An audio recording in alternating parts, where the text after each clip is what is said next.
Hey everyone, and welcome back to another episode of Cats and Rats After Dark. I'm your co-host Kirby Lupo, joined alongside my other co-host this evening, as always, Big C's Caesar Lucero. We're kind of short-staffed this week, and I'm running low on energy. Oh man, it's been an eventful week plus here within the community. I appreciate everyone liking and subscribing to our channel here. We're close to 1.5K views on the Seth Jones trade video. We're around 500 views on the NHL trade deadline show. And I just want to give a special thanks to Caesar here, Nick, and like we like to call him, Nick Fairbanks, Banksy. It was a great first annual YouTube channel trade deadline show. We've been doing it for years now on the Twitter X platform side. We were missing some of our faithful co-hosts this year, so we really miss them. One in our chat right now, Vince. But it was a great show, Caesar. Big news around the NHL, but also big news here with the Panthers. But before we get started, I just want to give a shout out to our sponsors. They've been with us every step of the way. Caneswear, visit their store locally in Davie or on pantherswear.com. That's Pantherswear, WEAR.com for all your Panthers needs, and let them know that Cats and Rats sent you. They'd love to hear about from that. And then Jeremy Beckham, he's been with us all week here, our new sponsor. Hey, Panther fans in South Florida and need real estate help? Check out Jeremy Beckham with Next Home Treasure Coast. It's a boutique service with a personal touch. Jeremy and his team put humans over houses, working hard for whether you're buying or selling. Ready to move? Hit up BeckSellsFLA.com. Again, that's BeckSellsFLA.com or call 772-475-5371 now. You'll be glad you did. So Caesar, lots to break down. We've already got a bunch of people in the chat. Appreciate everyone being here on this late night and joining us all week. So we're going to kind of go with a lot of the chat tonight. So you guys are going to help carry us here through the end of this week. And I got to get my batteries recharged here, but you love news and you love to have content like this, all the stuff that's happening with the Panthers. But we're going to go around the NHL as well here, Caesar. First of all, I'd like to start off the show by kind of going, Vanny. Wow, what a performance by our backup goaltender there. It kind of goes to show you how the Vinny, is that what they were chanting at the rink? Vanacek masterclass. Yeah, I don't know if you were chanting our owner there or what. Okay, the Vinny is the new. I mean, the owner might come they to the building chant and feel both of them. I mean, right? You'd be like, oh, they're chanting my name. I was going to say both of them. I mean, if you want I'm me to not chant big your on name, that, Bob. Kirby, you've been saying all along. What were you saying? Go ahead. Oh, I was going to say, I'm not big. You're not going to like to hear this, Caesar. Might not. I'm not big on that Bobby chant because people are always getting on him. And then I hear the Bobby chant at the rink and I'm sitting at home and I'm like, people are crapping on Bobby. And then they start the Bobby chant. That gets to me sometimes. It is in our intro for our podcast. But go ahead there, Caesar. Sorry to interrupt. Yeah. You know how South Florida fans are. Come on now, Kirby. I mean, but we won't go there. We won't go there. But what a great performance overall today. I thought the defense played really well, except there was kind of shaky in the beginning in the first period. But other than that, I thought they played fantastic in front of him. I mean, what a difference it is having Barkov out there, having Reinhardt out there, Ekblads, the Seth Jones, Mikolas. I mean, he must have been like, this is what it's like playing for a real NHL team, right? I thought he really played outstanding. They played well in front of him. But we are not here because of him. We are here because of the one and only Brad Marchand is a Florida Panther. What a great episode that live show that we had yesterday. I can't thank you guys enough. I had so much fun. There were so much things going on. I enjoyed it. Nick did great job breaking the news. Yep. We on pins and needles, literally at 3:00. Nothing was happening. I briefly said, wouldn't it be nice to have Brad Marchand come to Florida, play with Bennett? Now I am. No, I got to jump in here, Caesar, because you said earlier in the stream and all leading up to this week, you didn't see Brad Marchand moving from the bus. No, you're right. You're right.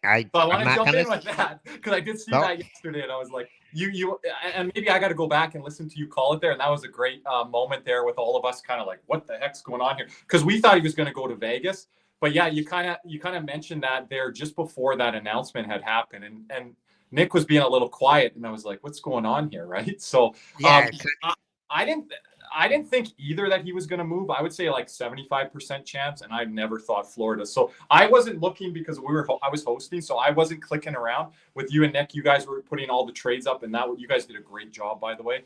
So I wasn't even aware that like Florida was in on that. So when I saw it there, I was like, what's going on here? Yeah, no, and what a moment, because I think we were all in shock because we all thought he was going to Vegas. Vegas is known for trolling on their X account, Twitter account, whatever you want to call it. Yeah. And, I think we were all having a little fun with it too, kind of replying to their tweet there. And we were kind of thinking that Florida, are they going to do anything with this extra, $4 million or so of deadline cap space? We're like, well, then you guys told me on air, Besser's kind of off the block. So I'm like, I don't know who we're in on or if we're going to be in on anyone. Are we adding an extra defenseman at that point?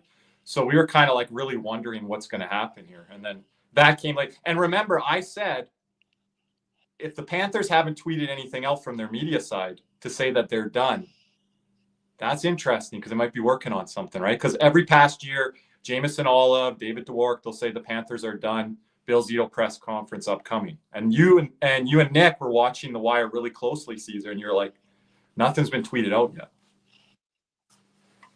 So that's the thing there. No, and sorry, I don't know if you can get me here. It seems like I'm having really bad connection. Oh, I do apologize. Okay, yeah, I'll hold Can you hear me, Kirby? Yeah, I got you. If you don't got me, I'll keep going. So the Brad Marchand thing, the jersey number there. There's only one other guy or two other guys that wore that number, Dadonov, and then I don't want to mention his name, Dave Bolin. So someone was asking me that. I had to look it up. I wasn't sure on the other guy. But yeah, we don't want to talk. We don't want to go down that path there. Here's Caesar. You got me here? Yeah, I got you. You got me? Yeah, I got you, Caesar. Loud and clear. I think the chat's got you. Everyone let us know if you got it there in the chat. Cool. Let us know because I'm sorry, my internet has been running really slow, and I got to get that checked out. We got you. No, but So Kirby, take us on what. I think we were all on pins and needles because we didn't know what we gave up for Brad Marchand. I think the biggest fear was Anton Lundell or Rodriguez because there was a $2 million difference, right? With the contract where Brad Marchand was $6 million and we only had $4.1 million, I think, to spend.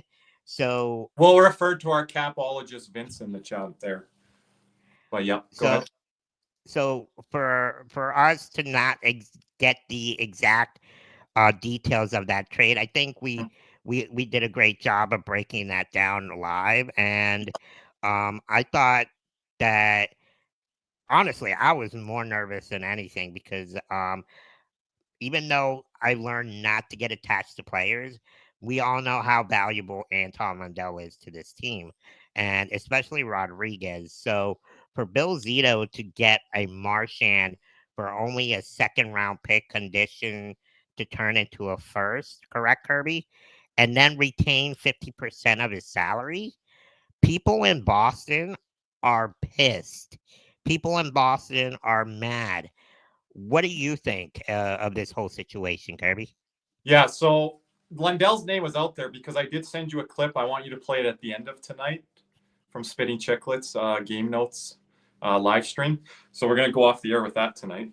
So that's a little nugget if you guys haven't seen that yet. But Yeah, Lundell's name was out there, I guess, when I went back and watched all the live streams that I've seen today here when we were on air. But I realistically thought, like, you can't move Lundell because Lundell's name has been out there with Jacob Chikrin and other big names in the past. And Bill Zito shut that down. Remember, Bill Zito's first ever draft pick was Anton Lundell. So there is an attachment there that there wasn't there with Spencer Knight. That was Dale Talon's last draft year, I believe, first round pick. So I didn't think Lundell was going out the door. Would I see if one of our roster players was? Yeah, because I was like, who's coming off the roster and how's this money all going to work out? And then you see later the trade that Boston made with Toronto. Toronto sends out one of their, I would say, top 3 prospects in Fraser Minton.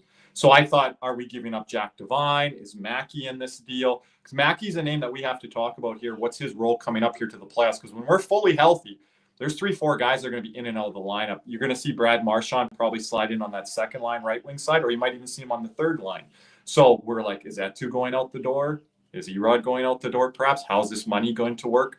But when the return was just that conditional second, which, if you're a Panther fan, you're probably thinking it's going to turn into a first if Brad Marchand plays in 50% of his games, I believe, and gets to the conference final, which a lot of people now with this Panthers deadline movement here are picking the Panthers as their favorite to win the Stanley Cup, or right there near the top.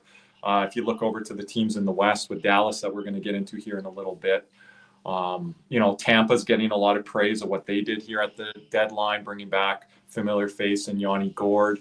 They gave up a lot of draft capital, but again, Bill Zito figures it out with the LTIR situation, doesn't have to give up a lot of draft capital. And when we're talking about that, more so the prospect pool that we really like, especially up front. So, yeah, you're seeing all these Brad Marchand jerseys and memes now. We wanted to share it with you guys because we didn't really have time going off the air there the other night. We were waiting on the return too, Caesar. And I was like, we can't wait all night for this, like the Mikko Rantanen. We ended up waiting an hour after that trade broke down, so we tried to stay as long as we could with you guys. And it's funny because literally right after we dropped out from doing live, everything started breaking out. Like everybody started tweeting. You started seeing the details of the trade. We weren't too sure if it was a first, if it was a second, what conditions were there on that trade. And, as soon as we found out, it's like, damn, did we really give up only a second round potential first round for Brad Marchand? Yep. I wouldn't have thought that. But we do. I don't know if you have it there handy or not, Caesar, so I don't want to put you on the spot. But I did play on our post-game X Spaces show tonight. So make sure, drop me a follow over that KJ_Loops, LUPS.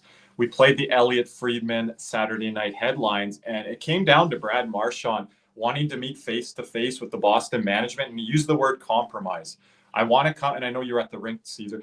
They wanted to come to a compromise. Well, Marchand's party wanted to come to a compromise of finding that middle ground deal. And I think they might have been $1 million apart on maybe a 3-year extension or somewhere around there. And Don Sweeney just couldn't get it done. And I heard a Don Sweeney quote that he was like, I was a lifelong Bruins fan and I had to go through this. That's probably not what Bruins Nation wants to hear right now when their longtime Boston Bruin legend, Brad Marchand, current captain, all that, can't get a deal done with management when they've signed the likes of Swayman, Pasternak, McAvoy, right. Different. It kind of reminds me, Caesar, of the Steven Stamkos situation in Tampa. Yeah, you had to, you had to sign the Vassies and the Points and Kucherovs, but then Stamkos starts to look around the room and he's like, "What about me here?" Hedman as well. What about? So yeah, again, that great point. Great. Right? Yeah, great point, Kirby. And kind of looking at the picture here, I'm not gonna lie, it doesn't look right as much as I love him to be on our team, because I'm gonna admit I was not a big Brad Marchand fan. That was your most hated player, wasn't it? You and Ben have told me that. Yeah, of course. But I don't hate him as much as you guys because we've always got the upper hand on him. No, no, I do. Hey, I'm admitting it. No. But I did say this is a player I would love to have if he's on my team. Like, you said like on that clip, you said what would he look like? You said with Bennett, right? Yes. No, I said. What about with Lundell and Lusto? Can you live with that? Yeah, of course. But when I said before the news broke, I was like, "Hey guys, what do you think if Brad Marchand comes to Florida since he played with Reinhardt in Four Nations?" And then you kind of came back at me and said, "Well, who would you get rid of?" So, and moments later, of course, Nick came on and said, "Guys, Elliot Friedman, breaking news: Brad Marchand to Florida." That's right. And And then you for kind those, of left me there. You kind of left me there because Nick jumped in. I was like, I wanted to revisit that. Okay, who? And then we all kind of talked collectively. Who are we giving up here? Because you think it's going to I be a think roster piece, but again, Marchand gave them a very small list with his modified no trade clause or whatever it is there. Vince will help us out. 8 team, or I could be off on that. And it was Florida at the very top of the list. And it wasn't like the Seth Jones, Florida, Dallas, or no one, but they had to move on that. But I still don't understand the Boston perspective, why you move on that when you've had Marchand as a career Bruin and that's all you're getting back.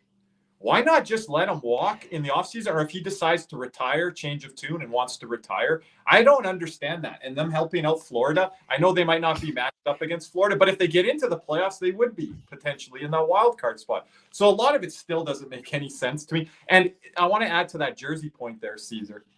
He looks a lot better in red. I saw him in Four Nations this year, and he looks pretty good in red. You know, when you look at people and you think it's weird, wait till he's in red. And I think people are going to be like, it's not weird. I'm just like, it's gonna be like, hey, are we watching the Canadian team out there? Because he's worn that for a long time. Could you imagine Sam Bennett with the worn that red jersey? And Bennett looks good in the red and the whatever Canada Leaf or Panther red. It's gonna click quick, I think, with everyone. I know people haven't liked the guy, rat behavior, but we've had a lot of rats on our team, or guys that play, very grimy type games. So I think our fan base has already. You should be already know it, that we're like a villain team out there, but also being a villain team out there, there's so many people that want to be like you. We've been in this situation before when Tampa was winning Stanley Cups. People didn't like the Lightning around the league. People hate Vegas maybe even more. So that's the situation we're in, especially when it comes to these Eastern Conference opponents, because we're getting one up on a lot of these opponents. Toronto, Carolina, Boston twice now. Teams are not going to like you around the Eastern Conference at the top, the Rangers last year. So yeah, you're going to get a lot of that. And we've always gotten blown back from the Bruins. I don't like the Bruins fan base. I don't like the Canadians fan base. So to me, bring it on. I had to deal with the Bruins always getting the upper advantage on us, Caesar, for many years with the Milan Lucic era. And, Marchand was part of that too. But there's guys on that roster I didn't like. There's Sean Thornton used to be on the Bruins. And then he came over to our very own Florida Panthers. They said that was a big decision for Marchand. That we have Sean Thornton in our organization and Gregory Campbell, 2 players that he won the Stanley Cup with, in 2011 there. So that was a decision that he made, I think, as well, that kind of played, that people aren't talking about. 2011. Yeah. So. And another name that we haven't mentioned here, Kirby, Tuukka Rask. Bill Zito was Tuukka Rask's agent, I believe, if I'm not mistaken. Right. So he kind of knows who Brad Marchand is. Tuukka Rask was like all in. He's like giving Zito that go ahead. Hey, this is a guy you want in the room if you guys want to go win another cup potentially. So kudos to Tuukka Rask for giving us that that insight there too, to helping Bill Zito make the decision. Yeah. Just checking anything there in our viewer chat. Appreciate everyone being here with us tonight. If you got anything to throw my way there, Caesar. Here's another. I think this is the jersey you were looking at. That he kind of looked. It doesn't look better, weird right? to me. You guys can tell me, chat people tomorrow listening back to the replay. To me, it's a fit. Sometimes when you see someone go from blue to red, red to blue, he's going from Boston black and yellow to red. It can look weird to the eye, but to me, I don't know. It just fits. So I think you guys are going to see it pretty early on. But it's weird for that Boston Bruin thing in your mind. But the jersey, I don't know. I just think I think he's going to fit in well. It's not going to look weird. I think the Steven Stamkos one, and Vince can be with it here with this, when he went to the yellow and the white of the Nashville Predators, that looked weird from the Tampa Bay Blue to me. Yes, I totally agree. Maybe Vince disagrees. Well, I mean, a lot of Boston fans too. I got a lot of messages last night from a couple of friends of mine that are Boston fans saying, take good care of him. he's going to come back with us next year. I'm like, I don't know. They tried to negotiate a contract and They think he's 3 coming years, back. right? 3 million, and that the people they were telling me that. I'm like, I don't think so. After not agreeing to term before trading him, They messed up his seems like whole they lifetime kind of Bruin. I'm not saying it's a 0% chance, but they messed up his all-time to be an all-time Bruin. And that happened with Ray Bourque trying to chase him up, and he went to Colorado and got it. And you can always come back later as a Bruin legend, alumni. That's not going to change, I think, with Brad Marchand, especially when when the management changes over in like 5-10 years, because I don't know how much more time Don Sweeney has in Boston. I think those ties are going to always be there. They should be fine. But for him to come back next year, I don't know. Then why are you moving? Why don't you decide in the offseason what to do and come back to the table? Yeah, and I don't think they were. And I'm like sitting there laughing as soon as they're messaging me. These are people that are, I guess, hopeful. Kind of like us, kind of with having maybe thinking Spencer Knight will come back. I don't see that happening after us trading him. These players, um, they hold grudges sometimes, and they don't necessarily like how the business works. So, unless there's an offer that is giving them they're going to get that is irresistible, I don't see it. We're going to get to that here with the other big blockbuster move, but we remember this as Panther fans, and other fans can bring in their examples. But the Jonathan Huberdeau one, like, I don't ever see Huberdeau and Bill Zito working together down the road. And Bill Zito ain't going anywhere anytime soon. So I don't even know if I see that at the end of Huberdeau's career. So, no. But and let's take else on the Marchand front before we move. Let's kind of yeah. Let me see here. Let me see. Yeah. See if there's any questions you can answer there, Kirby. I'm trying to see what else we can play here. Okay, yeah. If you have any the Brad Marchand stuff there, right, so I kind of want to watch this here, Kirby. I thought it was pretty funny. Neary, I didn't know that with Lawton there. Can you hear me? I got you, Caesar. I don't know if you're having connection issues there. Okay. Yeah, Neary, I didn't see any issue there with. Sorry, I wasn't watching the game, so I didn't see Scott Lawton. But that's good to know. I like Lawton as a player. So again, no, Caesar, we'll play that at the end tonight. We'll play that at the end. Caesar. Okay. We'll play that at the end, the very end tonight. Yeah, I gotcha. There is one in there for Rantanen. Okay. There is one in there for Rantanen, and some other things in there. Try to make notes a little bit below there, so just make sure to check those notes if you got it there. I don't know if there's anything else on Brad Marchand, but again, Ellie Freeman talked about it tonight on Saturday headlines. Again, I don't know, Caesar, if you've got it there handy. But yeah, Scott Lawton was a name. Let me see here. Toronto there as well. Here's from Tuna. Whenever people thought Hubie would come back, always said the same thing. He'll hold that grudge. Yeah, I do think Huberdeau is a guy. He's not going to let things go. We've kind of seen that as Panther fans when he's returned back to South Florida, always getting in there in those scrums, saying some words to Carter Verhaeghe again. So interesting there. But Caesar, where do you want to transition next here with Dallas Stars stuff, Mitch Marner stuff? I do have a clip there for Mitch Marner for you to play from the Kipper and Bourne show, courtesy of them there. Might have sent you another thing on the YouTube side there as well. Caesar, you got me? Caesar. Yeah, can you hear me? Yes, I got you. You're breaking up really badly. Can you hear me? Yeah, I got you. Okay, sorry guys. It's my internet connection is garbage right now. Let me know if you guys got me, because I don't got no connection warning on my end here. No, it's on my end. Real quick, let's take a look at Pasternak, Lindholm, McAvoy, and Swayman are the only 5 Bruins remaining from the team less than 23 months ago.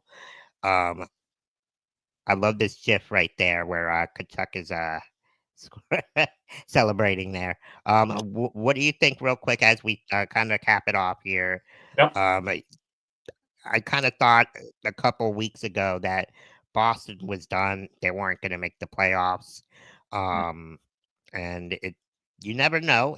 They still got a chance. They ended up winning tonight.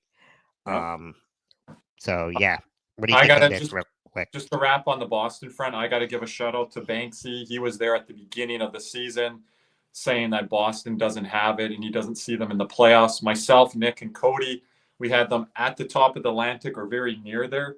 And then the whole situation with Swayman kind of bled into the season, and they never got their legs underneath them. Jim Montgomery gets fired. Change over a little bit with the new free agent additions. Zadorov, Lindholm haven't been great. Elias Lindholm, not the defenseman Hampus. So again, that's interesting to see those names there. Those are the only remaining names. Who would have thought that like 24, 36 months ago when the Boston Bruins were going on their legendary regular season pace? They had guys like Taylor Hall there, Bertuzzi, Orlov, and then you see all these changeover from the original Bruins. And this is the end of the era with Brad Marchand leaving Boston. I think it goes back to 2002 where they did not have Bergeron, Chara, or Marchand playing actively for the Bruins. So that goes back. They were talking about it, which we'll play the clip at the end of tonight from Spinning Chicklets game notes. This ends an era of about 15 to 18 years of the Boston Bruins consistently being in the playoffs, being a consistent model in the NHL. And now what do they go through? A retool, a rebuild, still have Pastrnak there, still have McAvoy there, have Swayman that they've just signed to an extension. But what does this mean for the Boston Bruins moving forward? We shall see. We shall see for sure. Moving on to exciting news. We actually broke it here as well. If you guys were with us yesterday on our live stream, really appreciate you all for joining us. Mikko Rantanen traded to the Dallas Stars. We all knew he was going to get traded, but where was the biggest question? Yeah, so Mikko Rantanen moves twice. We've got a clip here from Kipper and Bourne. If you can tee that up here, Caesar, in about a minute here or so. We're going to play kind of some of the things that Nick Kypreos was finding out about this deal that kind of ties into the Leafs as well. But Dallas to grab Mikko Rantanen here when they could be matching up with the Colorado Avalanche in the first round of the Western Conference playoffs, this is something. And he signs at a number that people are like, 12 million? That's it? 8 years, which I think, 7, 8 years, that's what he was going to get. But remember, Dallas is a no state income tax, just like the state of Florida is. So this number wasn't far off from what Colorado was offering. But I think Mikko Rantanen, and his talking to his agent, things that I heard today, he just wanted to get a deal done. He didn't want this to stretch through the playoffs into the offseason and decide, is he staying in Carolina? Is he going somewhere else? And then the word is, you'll hear in this clip, or maybe some of the chatter here as well from our viewers, there was no indication from what they were understanding he wasn't going to sign in Carolina. So that's where Carolina had to pivot yet again, move Natchez out to bring in Rantanen, and now they got Stankoven and all these draft picks coming back. But Carolina left holding the bag here.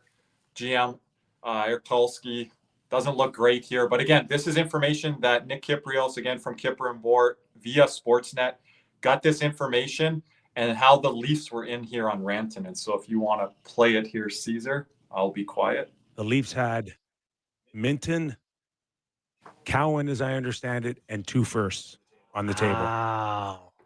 For Rantanen. 2 top prospects and 2 firsts. Carolina said no on the thought that they could meet the Leafs and Rantanen down the road in the playoffs.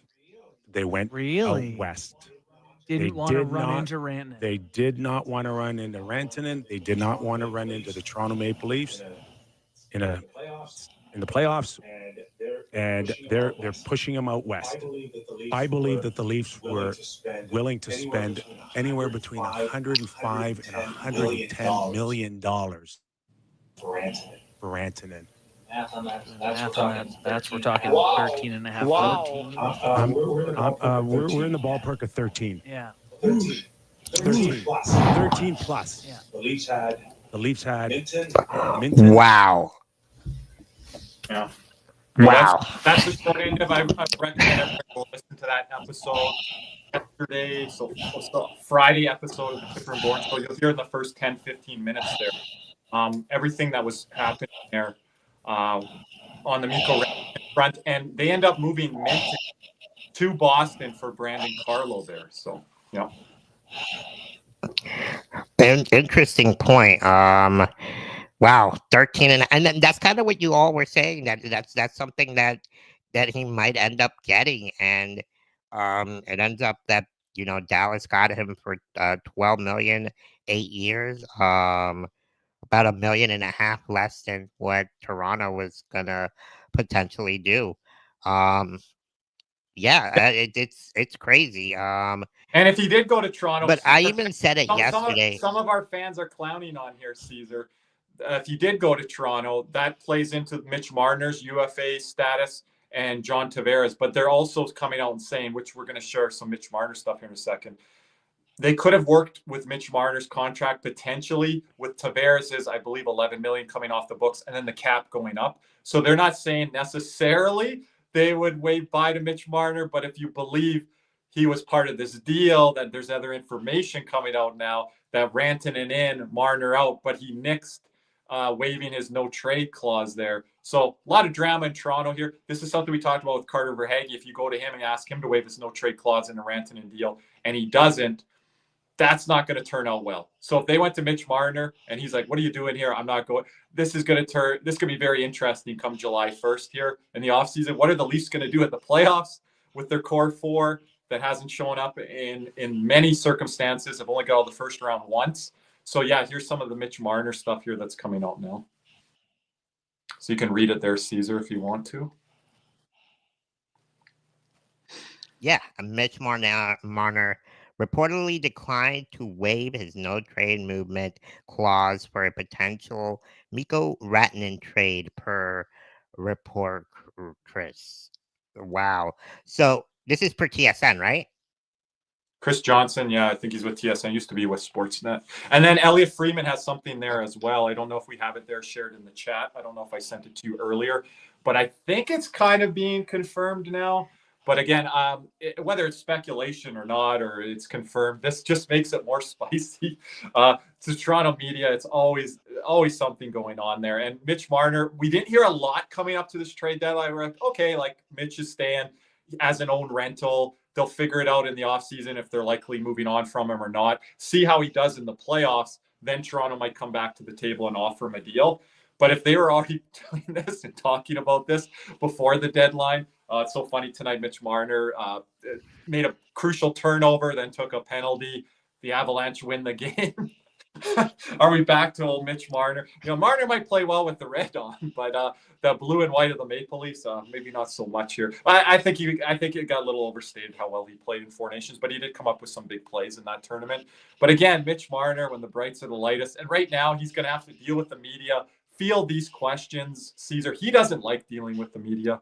He's in a big market, tough luck. This is interesting. And Caesar, what are your thoughts on that? Like, moving them out west, is that maybe why they didn't take the Florida offer?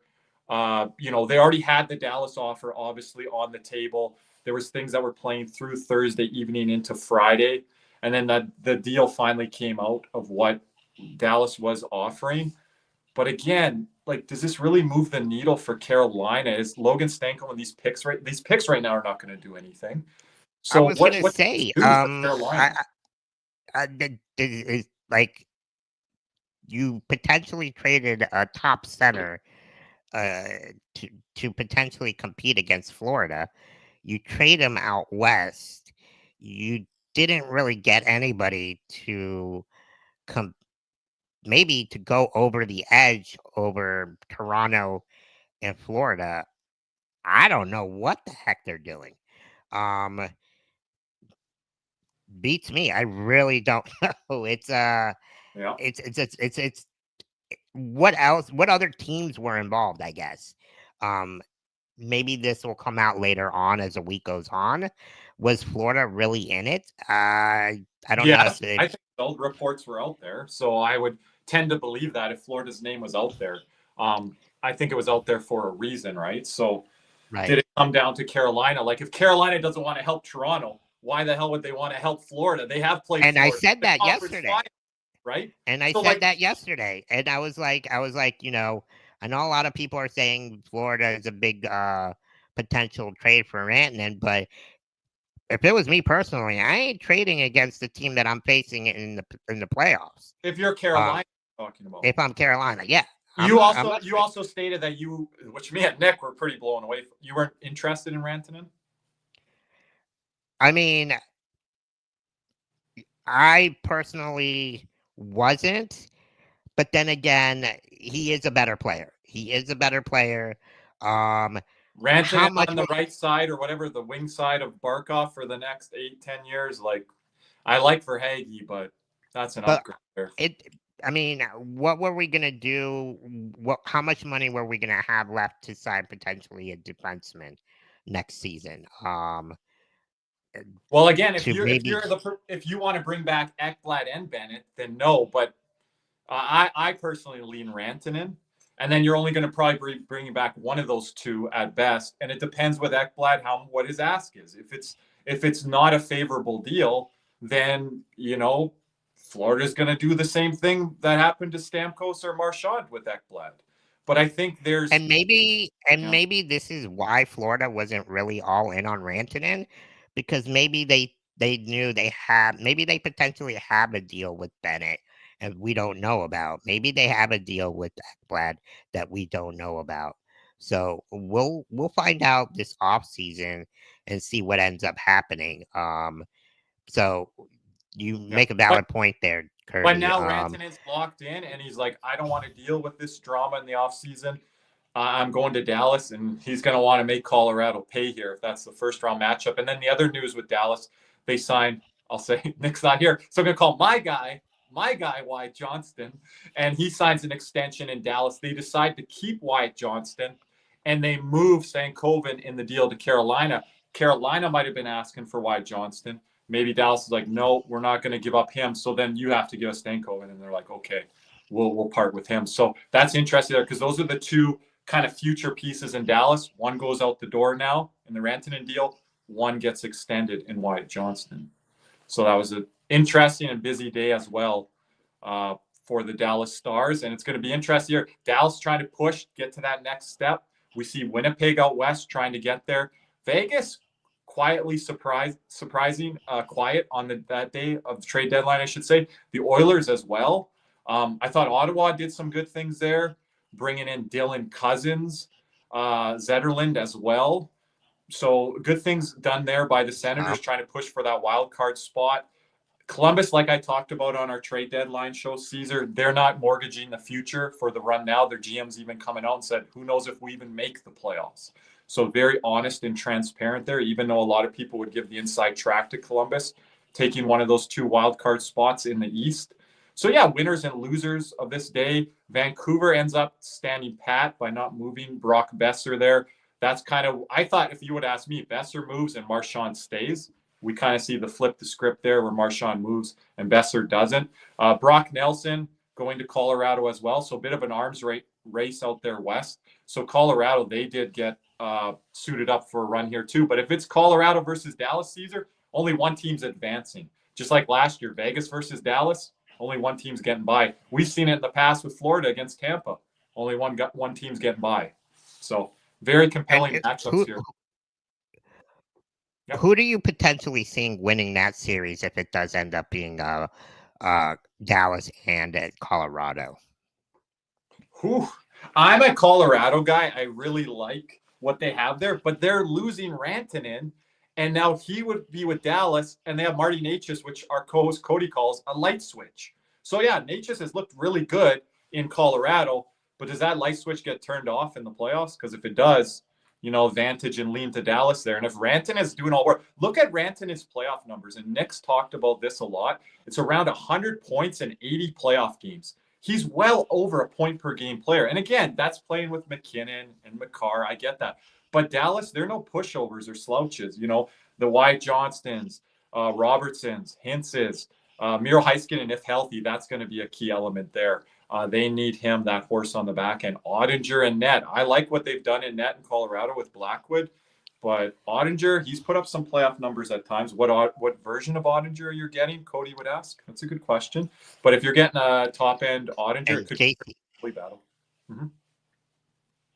Diehard says Dallas in 7. JC Birds here says Marchment. Yes, Zeb. Yeah, JC Bird says. Yeah. Colorado is not playoff ready. A physical team will dominate them. That is true. Most of the time, physical teams do end up winning the series, but I kind of push back on that because last year Edmonton did beat Dallas in that 7-game series. So well, he's saying Colorado there. I don't know if I believe that with Colorado because they have a championship pedigree and DNA there. But if you believe that, JC, then I would look in division to Winnipeg. But I don't really trust Winnipeg. But Winnipeg plays a physical brand of hockey just like the Panthers do out east. So that's a team there. And then I would say Vegas as well. So if you're not high on Colorado, then I would select Winnipeg or Vegas to knock off Colorado. But I don't know if I'm going to be there. I'm big on Colorado, and I think they addressed some needs in net that they needed to. Last year there with Georgiev was pretty ugly and kind of caught up to them. But what they did to Winnipeg last year, they went through Winnipeg like a hot knife through butter. Nikushin scoring a hat trick here tonight as of this recording. Having him in the fold right now is big for Colorado. And Nathan MacKinnon, he hits another level in the playoffs. I think he is the best player on the planet when it comes to NHL playoff hockey. I take our Alexander Barkov right near the top, but MacKinnon, when he turns on that switch in the playoffs, like watch out. And that's a team in Colorado that's knocked off. I think we lost Caesar there for a second. That's a team in Colorado that's knocked off the Edmonton Oilers in the past here with Connor McDavid, Leon Draisaitl, and things like that. Caesar, I don't think we have you right now on video. I don't know if your mic is picking up there or not. So we're going to keep going forward here without Caesar here. We're losing Caesar here. Caesar battling through some connection issues here tonight. But the Western Conference is very compelling right now and coming out of this trade deadline as well. David T says Panthers bet MGM odds of winning currently at the East. Yeah, I thought that number would move a bit there, David, with the acquisition of Brad Marchand. I think that was a big public money move there, and things that were playing out on that front when the Panthers brought him in, that changed a lot because we were talking about on the trade deadline stream. I don't know where this kind of puts the Panthers. Some people thought like they should be higher up than like being in there with like Carolina, Toronto, Dallas, different teams like that. So again, now Florida up there with Dallas. I don't have the things in front of me there. We're just going to play at the chat here for a bit to get Caesar back in here. Yeah, the West is going to be brutal here, Tuna. Definitely believe that. Top 3 in the Atlantic. Make the East no cakewalk either. Yeah, the Atlantic, it's now changed to kind of the Atlantic, which to me at the beginning of the year at the top, it was kind of pedestrian. But now with the injuries in New Jersey, the Jack Hughes injury, New Jersey's starting to falter a bit. Carolina as well. Zev says firm believer 5 of the top 6 NHL teams are in the West. Yeah, the West is going to be a gauntlet. And then you wonder what team comes out of the West, what they're going to have left. We thought that a couple years ago in the East, remember with the Panthers dealing with all those injuries and then playing Vegas there. D'Lo says he sees Caesar. I do not see him on my screen right now. I hope you guys have me and you can hear me and everything like that.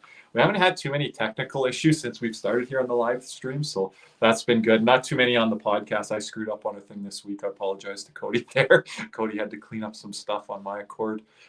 Tuna Metro, I'm not sure about.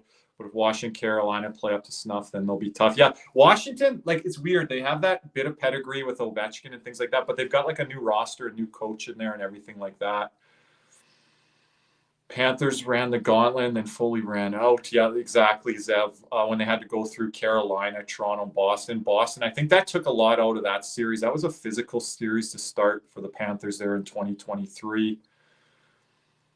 Thank you, Die Hard. You don't see Caesar, but you have me. Yeah, I don't have Die Hard. I'm back. I've got Caesar now. I'm back. You guys missed I don't know. me? I could only go for a few more minutes there, but thank you, chat. Appreciate you, chat.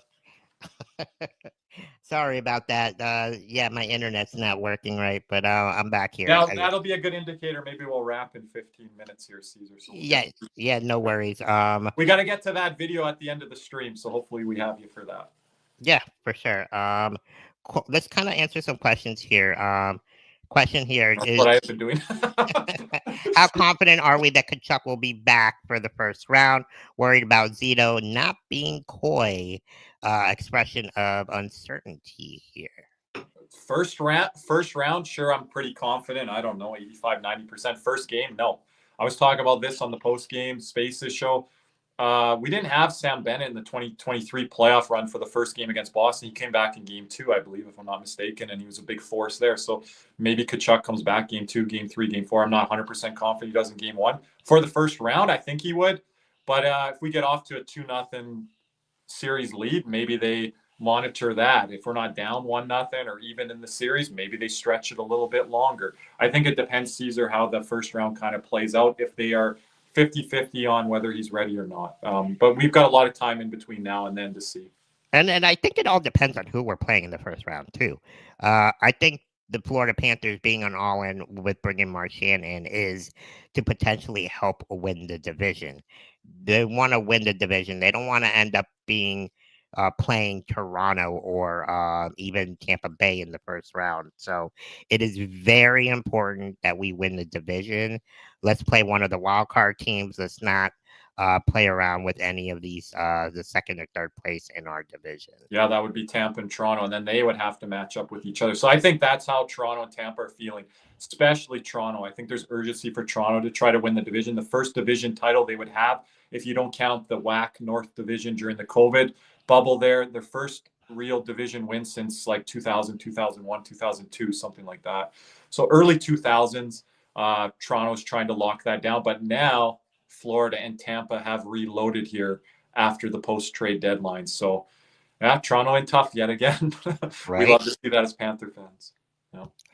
Die Hard's asking who won the trade deadline. Who do you think did win the trade deadline here, Kirby? Was asking just overall? Let's kind of say overall, like even with us getting Seth Jones, even though it wasn't that day, potential which team throughout the season potentially getting acquisitions? Do you see maybe Florida at the top? Well, I try to take my bias out of it, but Florida is at the top or near the top. With them, I would add Dallas because I'm a big Rantanen guy. I don't care what he did over a 2-3 week stretch in Carolina. So that's a big get for Dallas. And then Ottawa, I mentioned earlier, like Dylan Cousins. And you give up, I didn't mention this, Josh Norris. You can't trust that guy's health. We talk about that with, guy wearing number 5 in Panther Red. You can't trust Josh Norris's health long term. And they're able to get off of that contract and that deal. And I know we showed the Brady Tkachuk emotions and it's his friend, but he's going to realize pretty quick, like the player that Dylan Cousins is bringing him in there. And now he gets refreshed leaving Buffalo. We know how that looks when you leave Buffalo, how your career can be revived. Look at Sam Reinhart, look at Brandon Montour. Eric Stahl was in Buffalo there for a while, and then he came to Florida there at the twilight of his career. So again, those are big things there. That's something we mentioned earlier, Caesar. So again, that's the Wyatt Johnson extension there. That's what I was going to say. Dallas, I think, is potentially the winner here. They ended up signing him to an extension. They got Rantanen. I think the biggest question with Dallas is can they get over the hump of getting to the Stanley Cup? Yep, the Vegas, the Colorados, Edmonton last year. Different teams have kind of ended and snuffed out their season. But again, it's who's the best at that time of year?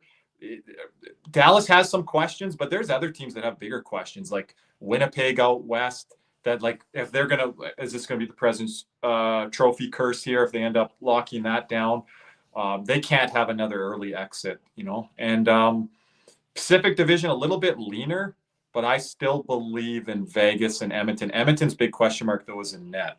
Last year they got that in order. Right now it's a bit of a mess in Edmonton, and they did not address that.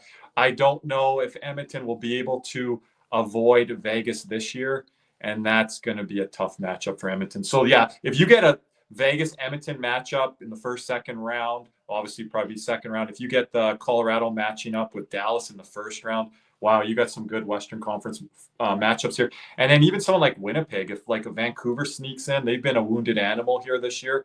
Right. But that would be pretty compelling. All-Canadian matchup, what Vancouver did last year in the playoffs. Are they going to finally get things together? What's Demko's health? Where the heck is Petey's head at?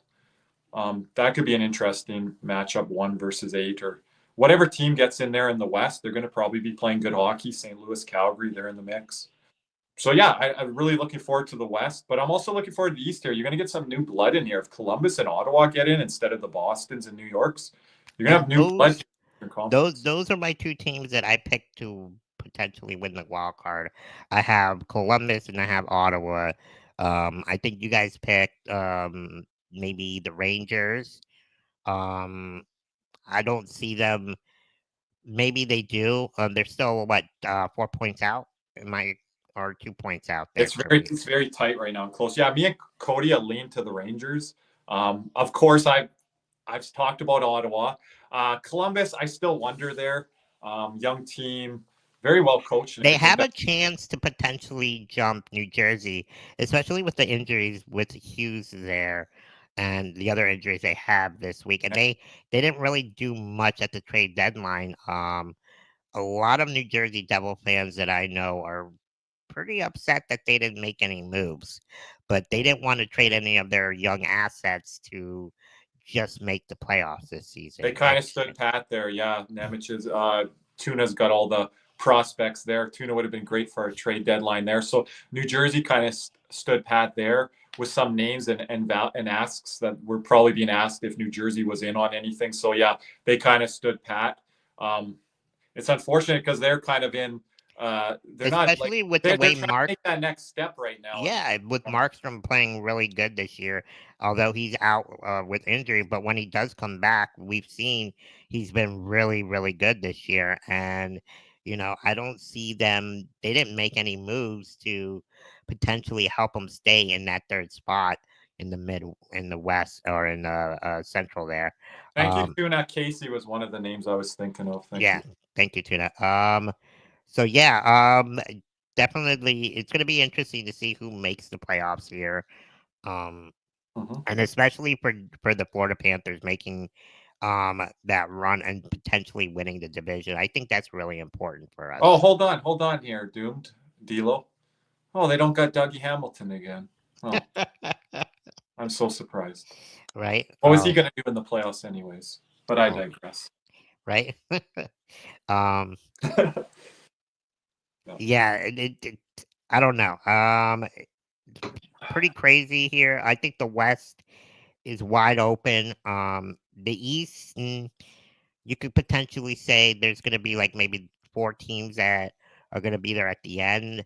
I might bump Toronto above Carolina, but then Carolina's out in the Metro, and they've got a wounded New Jersey Devils and a younger Washington team. So is Carolina still in the mix to somehow find a way? Someone's got to get out of the Metro. You guys, I like the Atlantic a lot better right now. All 3 of the teams versus the other 3 over in the Metro, but someone's got to get out of the Metro.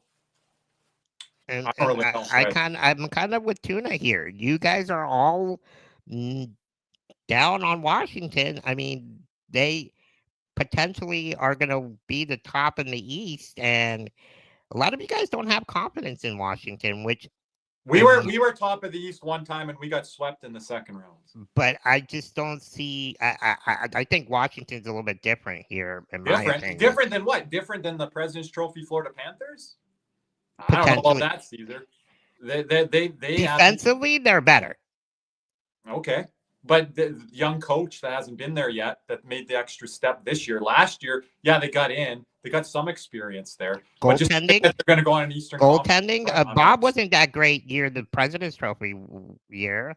I mean, they have a better goaltender this year. I don't think Carolina's just going to roll over and die if it's second-round matchup against Washington. Well, we'll have the receipts here. We'll save this. I know a lot of Panther fans, they like to say, oh, well, we swept Carolina and all that. Well, I don't know. If there's one team that I'm afraid of is Washington. And I know we played them twice and we've lost to them twice. So and I know it's only we lost them. This season in the regular season, yeah. I'm not basing everything off of that, and I'm looking. No, obviously not. Metro, of course. But again, like Pierre-Luc Dubois, he's going to keep that play up. I know the coach is talking him up, and coach is saying he's doing a lot of great things for us there. I do like their defense, and I like the additions that they made there in the offseason and things like that. Does Ovechkin keep pushing through, though, when it's playoff hockey?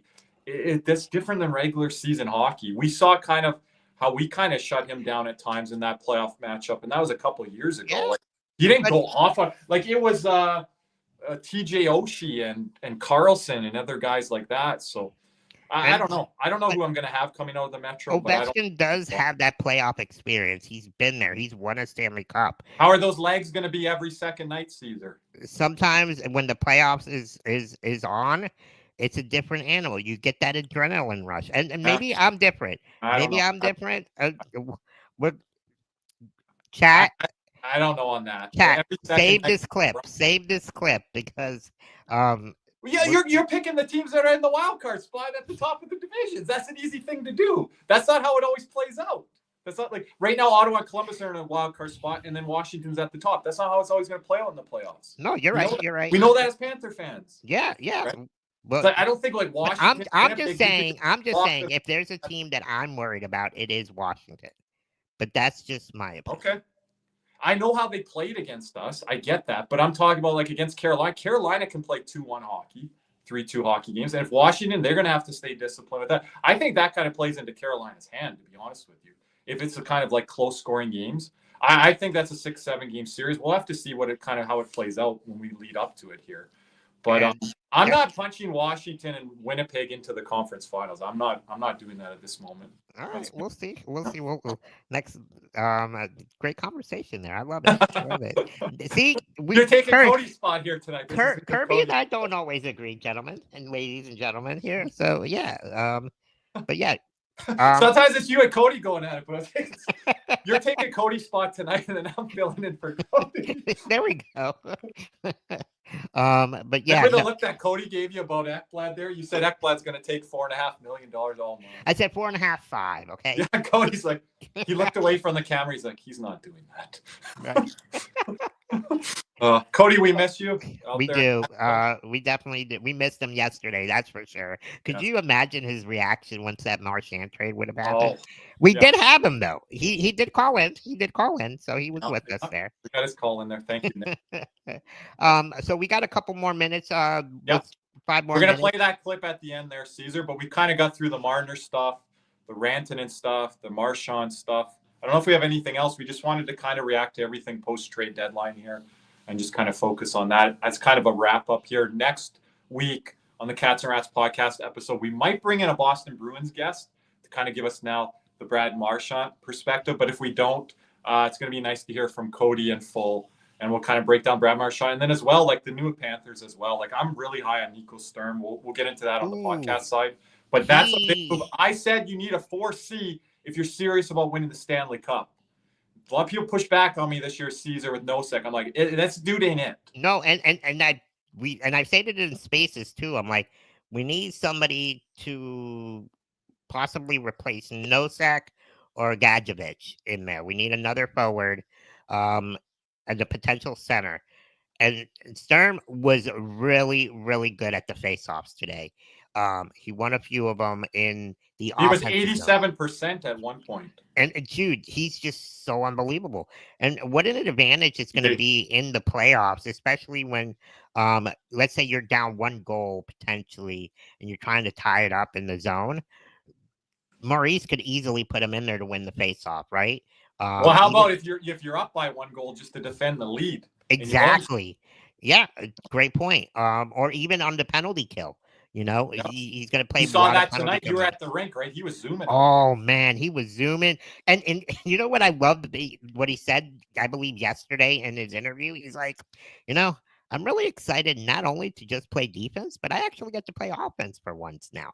So and the Paul Maurice system, it's not just all about defense. You can go And if you're responsible, that's what Nico Mikkola learned coming over to school. He had a 2-on-1 breakaway today and almost scored.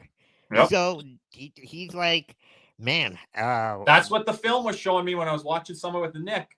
And like Nick says, that's his guy.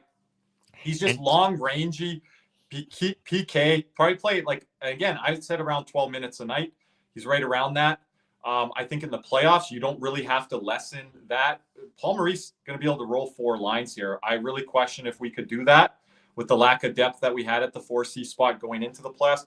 I thought they were not necessarily going to make that switch, but I'm glad that they did. So this is going to be pretty exciting to see here. Yeah, all these guys can take draws. David T says here, too, can take some draws in the dot. So can Erod. So can Reinhardt. It's just another thing that Bill Zito likes to grab, center versatility. You move Nosek off to the wing or out of the lineup, but if he's on the wing, he can take draws because he was our 4C this year. Not bad.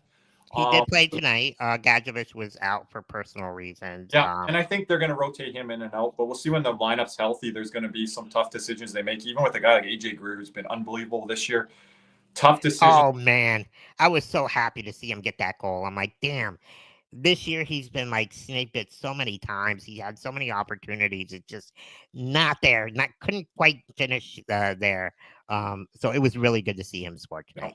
Great point there, JC. Do we have anything else, Caesar, before we play this clip for everyone? And we're going to leave the air to this. If you haven't seen this, it's great.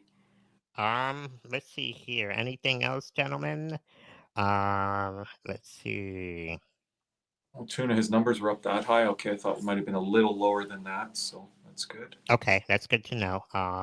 Well, he looked better than that, so we can always go with that. I thought, kind of real quick, what did you think of Seth Jones in his 3rd game with the Florida Panthers? I thought he was rock solid. I think he's been all along. Oh, my goodness.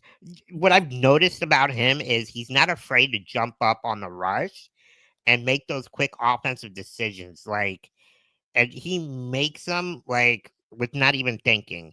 And kind of what Montour did with us last year, right? But potentially a little bit bigger than Montour. I thought he played really, really well again, especially with Forsling going out there in the second period for a brief few minutes. I think Seth Jones was on there with Ekblad for a few minutes. Okay. But I thought he played really, really well for his 3rd game. He's just good in the system, and he's probably our best puck outlet mover from the back end there. Man, and I'm still waiting for him to play on that power play 1, man. Yeah, I was talking to someone about that on Spaces tonight, our post-game show. I think when the playoffs come, if we're a fully healthy unit, you can have a look of Seth Jones running PP1 with Brad Marchand, Matthew Tkachuk, Alexander Barkov, and Sam Reinhart. That's what I would do for PP1. Watch out. Watch out. That's that'll be scary. That'll be scary. Tuna said play the Biz clip. I think we did play that on the trade deadline show, or we showed some images of that. Oh, yeah. That's not the one we have here tonight, but great reaction there. Biz Nasty, I wouldn't even call him closet Maple Leaf fan. He's pretty transparent with that. So he was on the Sportsnet panel. But this one, the clip that I have here, Caesar, if we're kind of wrapping here, is from... Yeah, I'm going to get the clip up here. And we'll wrap with that, and that'll be it. So anything else? No, nothing on my end. I just want to say thanks, everyone, for joining us again tonight. We definitely had an amazing day yesterday. We really appreciate everybody who joined us. We had a consistent, 50 people on, which was really awesome. Thanks for liking and subscribing. Also want to kind of throw it out there. A lot of people at the arena are noticing us. They come up to me and they're like, hey, you guys do a great job on the podcast. Keep it up. I love your guys' reaction. Awesome job. And honestly, that gives us the motivation to keep doing this, to give you content like this, because not only are we Panther fans, not only are we passionate like you guys, but we're a community and we want to bring our insight, but not only our insight, your guys' insight, where you don't get to do that if you're on these Spin Chicklets or on these professional podcasters. So we really appreciate all your guys' love and support. And that's it from me, man. Also, don't forget to like and subscribe on my channel as well, the Big C's Show on YouTube. I have some interviews coming up. Tomorrow, I'll be premiering my interview with Brandon Gaudin, the voice of Madden NFL video game, and the Braves broadcaster. We got awesome interview, great guy. Even though you guys aren't Braves fans, the purpose of my outlet or my YouTube channel is to get content of how sports inspires us.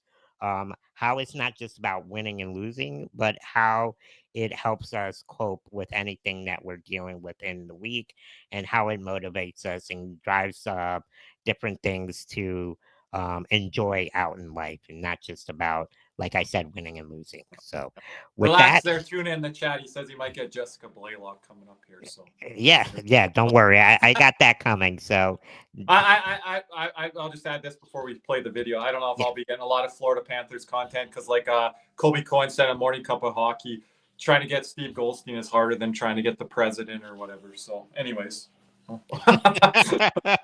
they were even shocked that they got Goldie. So No, for sure. All right, gentlemen. Really appreciate it. Let's go ahead and play the clip here. Yep. Thank you, Kat. Thank you, everyone. Take care.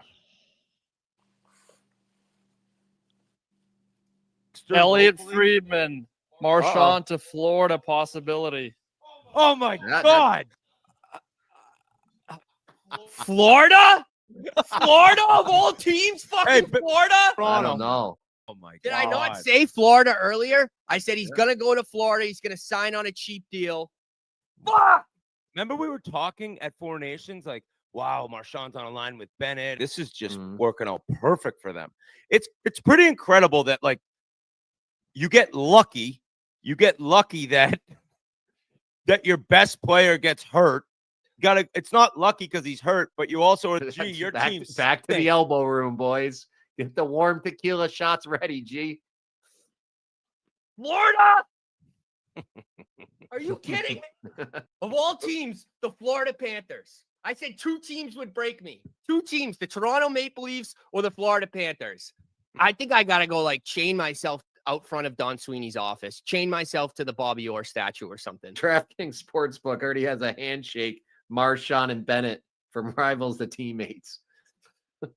I hate you. Know what? We've had him in every team today. Oh no! Wow. No! No! You loser! No! You loser! No! Unbelievable! No! Unbelievable! Suck it, G. No! Oh, Florida's gonna win it. No! Florida's gonna win. G, No! what do you want back? Maybe like Lundell or Luostarinen? Lundell would be nice. I cannot believe Brad Marchand's on the Florida Panthers. I'm going to throw up. The bullies, scumbags forever. And they just added Brad Marchand. Back to the elbow room. Back to the room. Book the hotels, G. I said it 10 minutes ago. I said he had 6 minutes left. It doesn't look like it's going to happen. Wow. Wow. Oh, my God. There's more. Oh, my God. No. Brandon Carlo to the Leafs. That's a big time move for Toronto. I love that trade. Hey, Leafs fans. I think all the people who wrote I'm pissed off, that's a nice move. I think Carlo, maybe this season hasn't gone like great. That guy is a true playoff style defenseman. Big, strong, been through it. Yeah. I just said the Leafs are the losers of the deadline, and then they go get Brandon Carlo. No, you're the loser of the deadline. I'm the loser of the deadline. You're the loser of the deadline. I'm the loser of the deadline. What's up, Cats and Rats fans? If you enjoyed that video, be sure to hit the like and subscribe button before you head out. If you're listening to us on Apple and Spotify, make sure you leave us a 5-star review. And just like always, let's go Cats!